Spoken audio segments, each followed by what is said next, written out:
Hello everyone और welcome to everyone. आज हम फिजिक्स के लेक्चर में अपना कल वाला पार्ट कंटिन्यू करने जा रहे हैं जो कैविटी प्रॉब्लम का था। Cavity problem part 2। कल हमने किया था कैविटी प्रॉब्लम पार्ट 1। देखो, कल हमने जो जो सीखा था उसके छोटा सा रिवीजन ले लेते हैं। कल हमने सीखा था कि एक स्फीयर था ऐसा, उस पर कैविटी थी, है ना। हमने एक पॉइंट लिया था आउटसाइड पी। क्लियर? तो यहाँ पे प्लस चार्ज था पूरा का पूरा। हमने इस पॉइंट पी के लिए इलेक्ट्रिक फील्ड निकाला था। ये जो पॉइंट पी था ये कैविटी के भी बाहर था और ये स्फीयर के भी बाहर था। फिर हमने दूसरा प्रॉब्लम टच किया जिसमें कि ये एक सेंटर था, रेडियस था 4r, रेडियस था 2r, सॉरी इसका रेडियस r था, इसका रेडियस r था, दूरी इनकी थी 2r और ये पॉइंट यहाँ पर था P। मतलब ये जो पॉइंट था ना, इसकी दूरी सेंटर से थी 2r और इस पॉइंट से थी 4r। कहने का मतलब इस पे जो पॉइंट P था वो बड़े वाले स्फीयर के तो अंदर में था लेकिन कैविटी के बाहर में था, इस पे दोनों के बाहर था। क्लियर? हमने इसके लिए इलेक्ट्रिक फील्ड निकाला था। ये हमारा सेकेंड प्रॉब्लम हो गया था। अब हम बात करने जा रहे हैं क्वेश्चन के थर्ड कैटेगरी की, जिसमें जो पॉइंट P होगा दोनों कैविटी के और बड़े स्फीयर के अंदर होगा। देखो यहाँ पर जो मैंने डायग्राम ड्रॉ करके रखा हुआ है, ये जो पॉइंट P है ये कैविटी के भी अंदर है और बड़े वाले स्फीयर के भी अंदर है। हमको इस पॉइंट P पे डिटरमाइन करना होगा इलेक्ट्रिक फील्ड की वैल्यू। क्लियर? क्वेश्चन एक दूसरे लेवल पे आ गया है।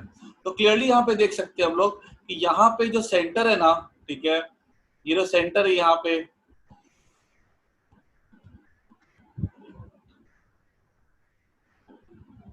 ये जो सेंटर है यहाँ पे,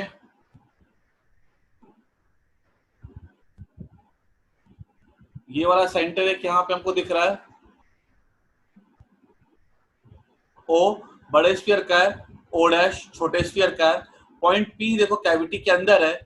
पॉइंट P की अगर हम पोजीशन देखते हैं बड़े स्फीयर के सेंटर के रेस्पेक्ट में O के, तो वो R1 है।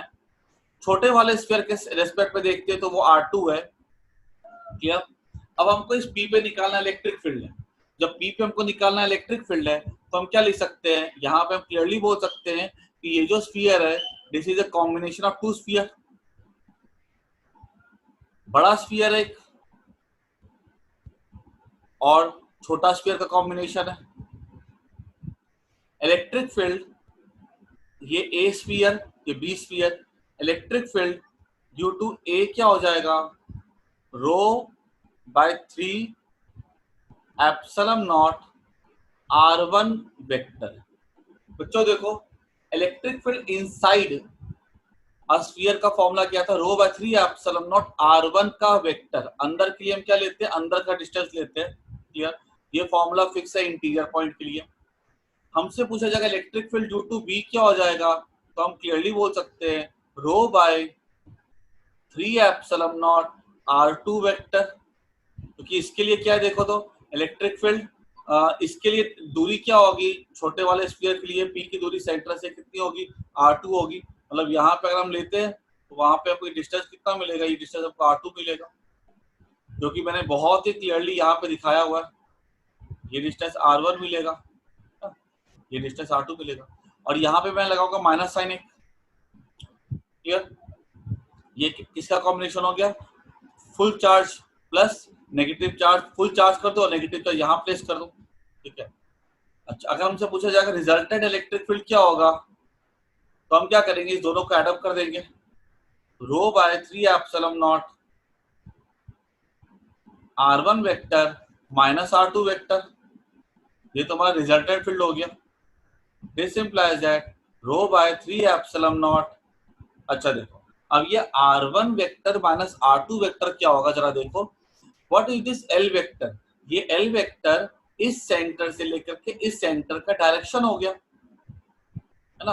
तो O से लेके O डैश क्या हो गया, L वेक्टर हो गया। अब जरा सा देखो, in triangle O O dash P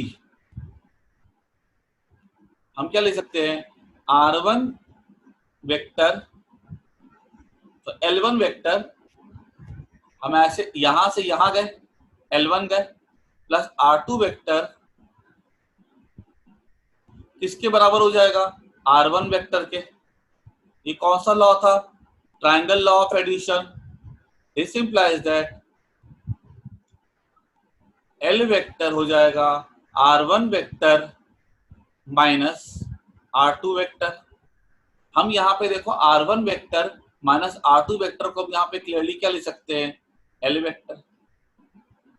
अब देखो तो यहाँ पे जो सबसे इंटरेस्टिंग चीज क्या है, यहाँ पे ना तो R1 आ रहा ना तो R2 आ रहा, सिर्फ L आ रहा। मतलब हम इस स्फीयर, इस कैविटी के अंदर कोई भी पॉइंट पे चले जाए, यहाँ चले जाए, यहाँ चले जाए, यहाँ चले जाए, या कहीं पर भी चले जाए, ठीक है, तो हमारा जो इलेक्ट्रिक फील्ड होगा वो ρ/3 ε0 L होगा। कोई भी पॉइंट पकड़ लो, मतलब इस पूरे कैविटी के अंदर जो इलेक्ट्रिक फील्ड है उसकी वैल्यू क्या होगी, तो आंसर है ρ/3 ε0 L वेक्टर।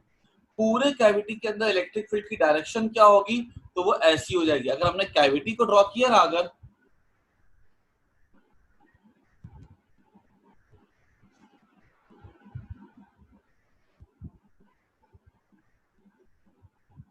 ये हमारी कैविटी है, ठीक है, अगर हमने इस कैविटी को ड्रॉ करके देखते हैं तो इस पे हमें काम की चीज समझने वाली क्या मिलती है कि पूरे इसके अंदर में इलेक्ट्रिक फील्ड की जो डायरेक्शन होगी ना वो भी कैसी रहेगी, यूनिफॉर्म,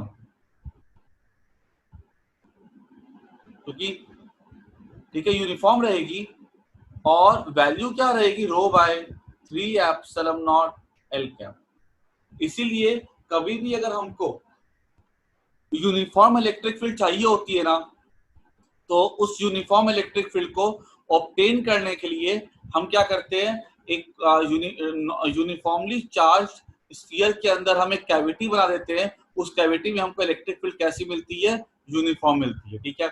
ये वाला जो कंसेप्ट है बहुत इंपॉर्टेंट कंसेप्ट है, आईआईटी में 2-3 बार पूछा जा चुका हुआ है, ठीक है।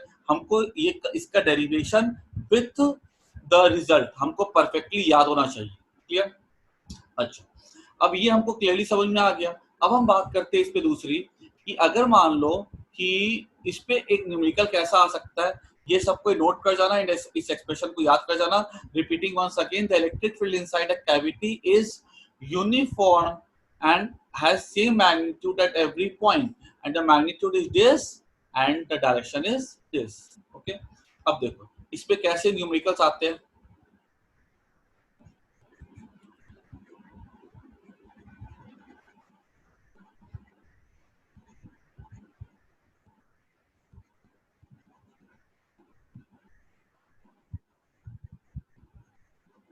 ऐसा एक सवाल रहेगा यहाँ पे कि एक कैविटी के अंदर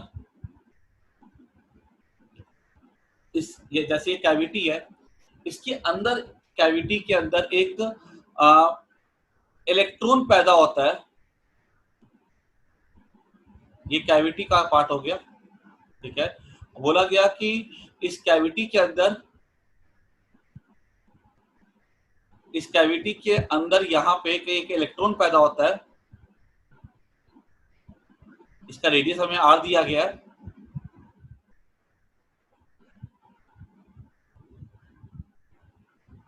यहाँ पे एक इलेक्ट्रॉन पैदा होता है, समझना ये कैविटी है। ये मैंने स्ट्रक्चर को यहाँ पे ड्रॉ कर दिया, मतलब यहाँ पे कहीं पे होता है, ठीक है। उसको मैंने मैग्नीफाई करके यहाँ पे दिखा दिया। और वो इलेक्ट्रॉन यहाँ जो पैदा होगा, ठीक है, वो हमें बोला गया है कि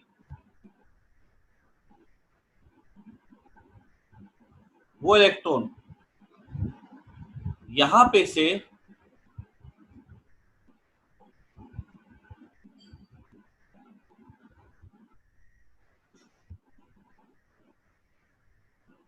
मूव करके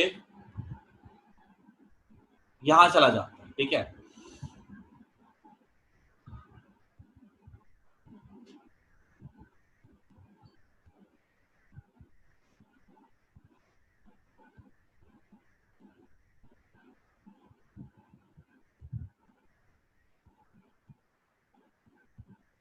वो इलेक्ट्रॉन यहां से, ठीक है, मूव करके वो कहां चला जाता है, ए से चला जाता है वो बी, इस कैविटी, ये this is a cavity, figure of this cavity, okay.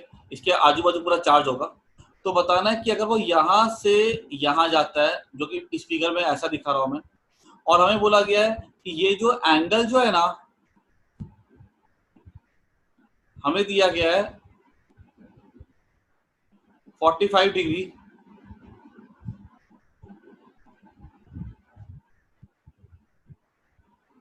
यहां पे हमें चार्ज डेंसिटी दी गई है रो, ठीक है, और इस दो का जो डिस्टेंस है वो मुझे दिया गया है एल। चार्ज डेंसिटी कितनी दी गई, रो दी गई है, डिस्टेंस कितना दिया गया, एल दिया गया है। तो हमें ये बताना है कि कितने समय के बाद ये इलेक्ट्रॉन जो है ए से बी पहुंचेगा। ये इलेक्ट्रॉन कितने समय में इलेक्ट्रॉन यहाँ पैदा हुआ, ठीक है, और वो किधर भागा, बी की तरफ भागा, ठीक है। तो कितने समय में ये ए से बी की तरफ भागेगा। तो पहला सवाल ये कि इलेक्ट्रॉन अगर यहाँ पैदा होता है तो वो भागेगा क्यों, इसलिए भागेगा क्योंकि यहाँ पे इलेक्ट्रिक फील्ड कैसी एग्जिस्ट करती है, इलेक्ट्रिक फील्ड यहाँ पे इस डायरेक्शन में एग्जिस्ट करती है, ई वेक्टर। तो अगर इलेक्ट्रॉन है तो इलेक्ट्रॉन का चार्ज नेगेटिव होगा, तो उस पर फोर्स किधर लगेगा, इलेक्ट्रिक फील्ड के ऑपोजिट लगेगा ना, ये इधर है तो इलेक्ट्रिक फील्ड फोर्स ऐसा लगेगा, जिसकी वजह से वो इलेक्ट्रॉन ऐसा भागेगा, ठीक है। अच्छा, उसको कितना समय लगेगा ए से बी आने में, तो हम क्या बोल सकते हैं, ये हमको रेडियस दिया जाएगा आर, ये रेडियस आर है, तो ये वाला डिस्टेंस ए बी क्या हो जाएगा, इस पे देखो तो ए बी हो जाएगा √2r, क्योंकि ये 90 डिग्री आ गया ना, ठीक है। अच्छा, ये आपको 45 डिग्री दिया गया, this is given to be 45 degree, तो 180 माइनस 90 कितना हो जाएगा, 90 डिग्री हो जाएगा। अब यहां से यहां आने में समय कितना लगेगा, तो हमको पता है कि S equal to U T plus half A T square होता है। अच्छा, और ये इलेक्ट्रॉन का चार्ज E है, मास M है, बोला गया कि S कितना हो जाएगा, S हो जाएगा √2r, half into what is A here, A is acceleration, तो एक्सेलरेशन क्या हो जाएगा, charge of the electron into electric field, what is electric field here, rho by 3 epsilon naught L into T का square, है ना। Formula होता है S equal to half A T square, formula होता है। अगर इनिशियल स्पीड 0 है तो U 0 हो जाएगा, और एक्सेलरेशन क्या था, Q E बाय M होता है, तो S हो जाएगा √2r, half into A, what is A here, Q that is charge of electron into electric field, electric field यहाँ पे हमने अभी जस्ट निकाला पीछे से, rho by 3 epsilon naught into r होता है, इंटू टी का स्क्वायर यहाँ पे हो गया। हमको क्या निकालना, हमको तो टी निकाला ना, तो टी कितना हो जाएगा, टी हो जाएगा √2 √2 epsilon naught r by E rho L, 2√2 epsilon naught, इसको 6√2 कर दो,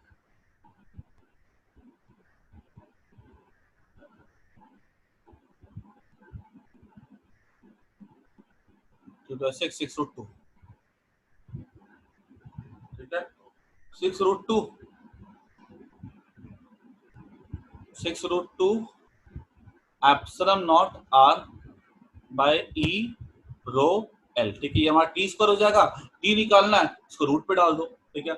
ये वाला जो सवाल जो मैंने करवाया ना, this comes in a very good question, ठीक है, ये बहुत अच्छे सवाल में आता है, लेकिन इस सवाल में कोई बड़ी बात नहीं है। अगर आपको ये समझ में अच्छे से आता है कि भाई कैविटी के अंदर इलेक्ट्रिक फील्ड क्या होती है, तो इस सवाल को करना कोई बड़ी बात नहीं है। अदरवाइज ये क्वेश्चन एक एडवांस लेवल के क्वेश्चन में आता है, तो हमको समझने में कोई दिक्कत इसको नहीं होनी चाहिए। क्लियर होगी बात। तो फिर से एक बार फटाफट, इलेक्ट्रॉन इधर से इधर क्यों जाता है, क्योंकि इलेक्ट्रिक फील्ड एग्जिस्ट करती है। डिस्टेंस कितना निकालना होगा, ज्योमेट्री से निकाल लेंगे। इलेक्ट्रिक फील्ड हमको यहाँ पता रहती है, इलेक्ट्रिक फील्ड को वैल्यू याद रखनी होगी। इलेक्ट्रिक फील्ड से हम क्या कर सकते हैं, फोर्स निकाल सकते हैं। फोर्स से हमको क्या मिल जाएगा, एक्सेलरेशन मिल जाएगा, ठीक है। अच्छा, फोर्स से हमको अगर एक्सेलरेशन मिल जाएगा तो यहाँ पे एक m भी आ जाएगा, हाँ, ये हमें फोर्स दे देगा, ठीक है, चार्ज इनटू इलेक्ट्रिक फील्ड, ठीक है। उसको अपने मास से डिवाइड कर दिया, वो हमें क्या दे देगा, एक्सेलरेशन दे देगा, ठीक है। तो हाफ a इंटू टी का स्क्वायर, ठीक है, इससे हमें क्या मिल जाएगा, टी की वैल्यू, टी को सब्जेक्ट बना देंगे, हमें टी मिल जाएगा। बड़ा आसान सवाल है, ठीक है, ओके। तो इसके साथ मैं लेक्चर एंड करता हूँ। By two everyone.